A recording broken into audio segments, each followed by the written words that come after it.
வாழ்க வளமுடன். ஓம் நமச்சிவாய. அனைத்து தமிழ் உள்ளங்களுக்கும் வணக்கம். நிகழும் ஸ்ரீ மங்களகரமான குரோதி ஆண்டு மார்கழி மாதம் 17ஆம் தேதி புதன்கிழமை அன்று தனுசு ராசி உத்திராடம் நட்சத்திரத்தில் கன்யா லக்கணத்தில் இந்த மகத்தான ஆங்கில புத்தாண்டு பிறக்கிறது. இந்த வருட ஆரம்பத்தில் கிரக நிலைகள் என பார்த்தால் குரு பகவான் ரிஷபராசியில் வக்ர நிலையில் சஞ்சாரம் செய்கின்றார். கடகராசியில் செவ்வாய் பகவான் வக்ரம் மற்றும் நீச நிலையில் சஞ்சாரம் செய்கின்றார். கன்னி ராசியில் கேது பகவானின் சஞ்சாரமும், விருச்சிக ராசியில் புதன் பகவானின் சஞ்சாரமும், தனுசு ராசியில் சூரியன் மற்றும் சந்திர பகவானின் இணைவும் இருக்கும். கும்பராசியில் சுக்கிரன் மற்றும் சனி பகவானின் சஞ்சாரம் இணைந்திருக்கும். அடுத்ததாக மீனராசியில் ராகு பகவானின் சஞ்சாரம் இருக்கும். இவ்வித கிரக நிலைகளை கொண்டு இந்த 2025ஆம் வருடம் ஆரம்பமாகிறது.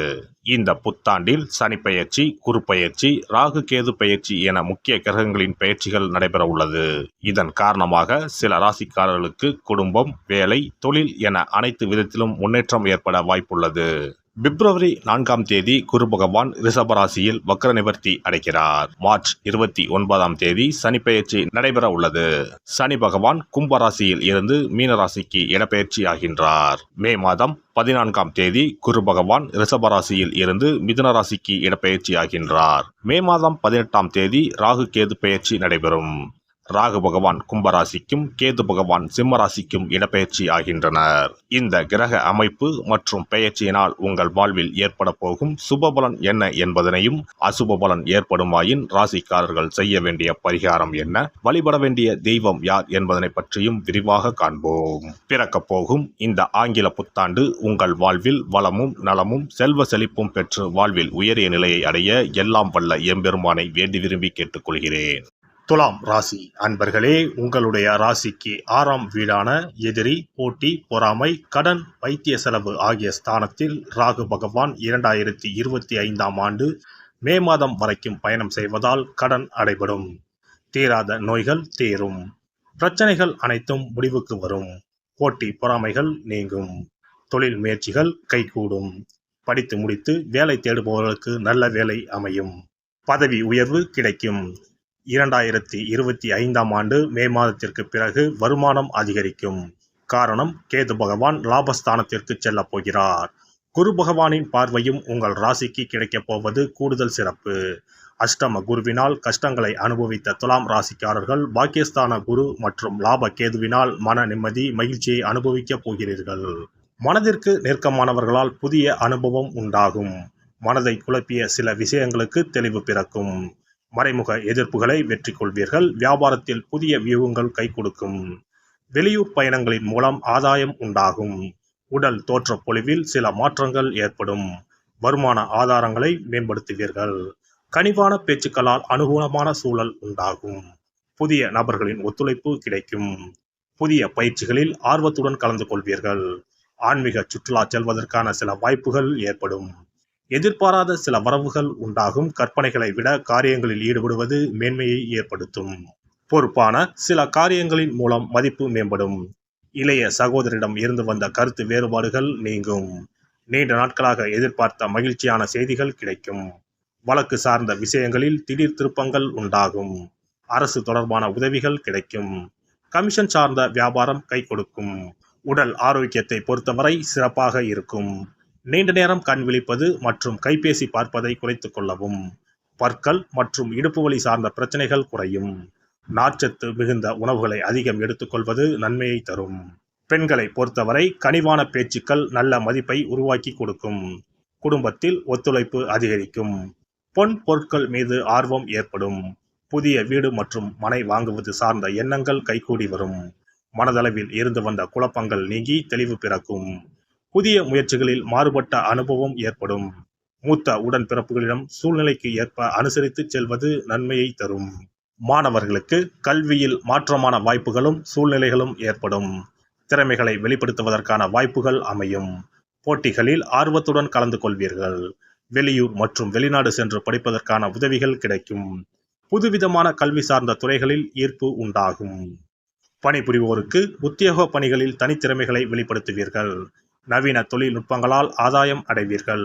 சக ஊழியர்களிடத்தில் விட்டு கொடுத்து செல்வதால் ஆதாயமான பலன்கள் உண்டாகும். பணி சார்ந்த புதிய மாற்றம் ஏற்படும். திடீர் செலவுகளால் கையிருப்புகள் குறையும். சிலருக்கு எதிர்பாராத இடமாற்றங்கள் உண்டாகும். வியாபாரிகளுக்கு தொழில் வியாபார பணிகளில் முன்னேற்றமான சூழல் ஏற்பட்டாலும் அதற்கான உழைப்பும் அதிகமாக இருக்கும். எதிலும் பொறுமையுடன் செயல்படுவது நல்லது. பயனற்ற விவாதங்களை குறைத்துக் கொள்ளவும். ஜாமீன் சார்ந்த விஷயங்களில் சிந்தித்து செயல்படுவது நல்லது. அரசு வழியில் எதிர்பார்த்த சில உதவிகள் விரயங்களுக்கு பின்பு கிடைக்கும். அபிவிருத்திக்கான சூழல் சாதகமாக அமையும். கலைஞர்களுக்கு கலைத்துறைகளில் சில நுட்பமான விஷயங்களை புரிந்து கொள்வீர்கள். செயல்பாடுகளில் சோர்வின்றி செயல்பட்டால் மதிப்பும் பரிசும் கிடைக்கும்.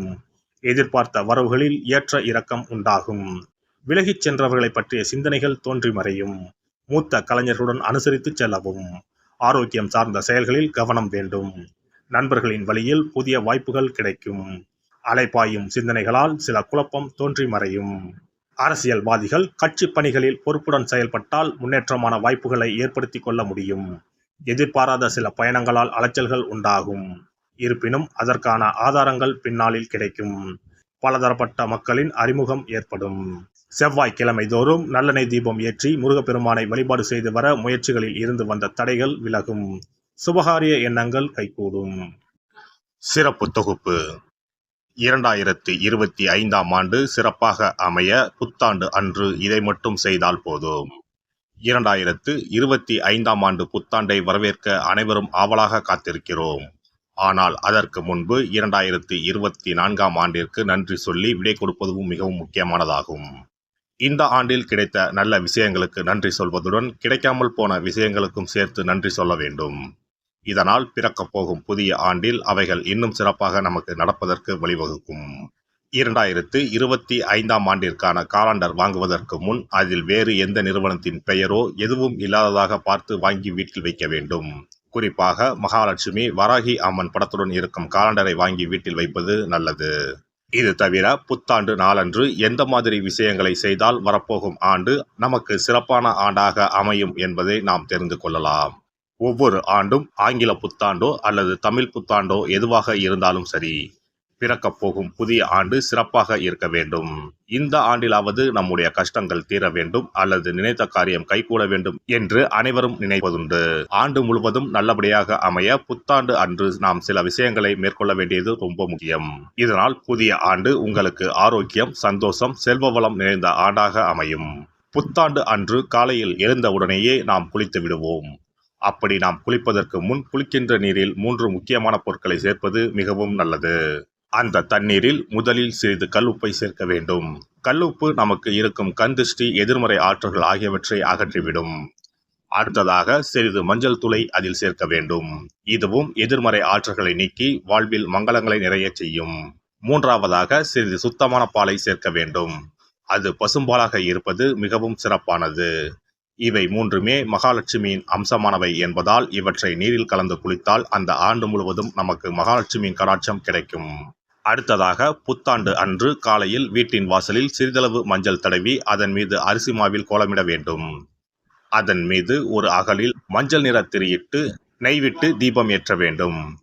அதற்கு பிறகு வீட்டிற்குள் நல்லெண்ணெய் தீபம் ஏற்றி அன்னாசி பூ நறுமணம் கொண்ட ஊதுபத்தியை ஏற்றி வைத்து வழிபட வேண்டும். இந்த ஆண்டில் வராகி அம்மனை வழிபடுவது சிறப்பானது. இதனால் வெற்றிகளும் மகிழ்ச்சிகளும் கூடும். அதேபோல் புத்தாண்டு அன்று இரவு 9 மணிக்குள் சில முக்கியமான பொருட்களை வீட்டின் பூஜை அறையில் வாங்கி வைத்து வழிபடுவதால் வீட்டின் பொருளாதாரத்தை அதிகரிக்க செய்யும். ராகு காலம், யமகண்டம் இல்லாத நேரம் புதிதாக தேங்காய் ஒன்றை வாங்கி வீட்டின் பூஜை அறையில் வைத்து வழிபட வேண்டும். அதன் பிறகு அதை எடுத்து சமையலுக்கு பயன்படுத்திக் கொள்ளலாம். தேங்காய் மங்களத்தின் அடையாளமாக கருதப்படுகிறது. இந்த பொருளை வீட்டில் வாங்கி வைப்பது மிகவும் நல்லது.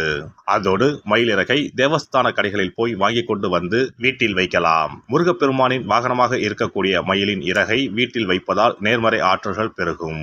அடுத்ததாக ஒரு கைப்பிடி அளவாவது பச்சரிசியை வாங்கி வீட்டில் வைத்து வழிபடலாம். கடைசியாக லட்சுமி குபேரர் சிலையை வாங்கி வைக்கலாம். லட்சுமி குபேரர் சிலை கிடைக்காவிட்டாலும் லட்சுமி குபேரர் படத்தையாவது வாங்கி வைத்து வழிபடுவது சிறப்பு.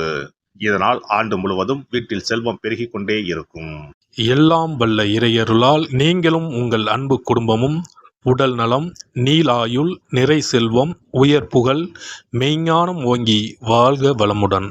இந்த வீடியோ பதிவு உங்களுக்கு பிடித்திருந்தால் லைக் பண்ணுங்க, கமெண்ட் பண்ணுங்க, ஷேர் பண்ணுங்க, மறக்காம சப்ஸ்கிரைப் பண்ணுங்க, பக்கத்துல இருக்கிற பெல் பட்டனை கிளிக் பண்ணுங்க. நன்றி, வணக்கம். ஓம் நமச்சிவாய, சிவாய நம.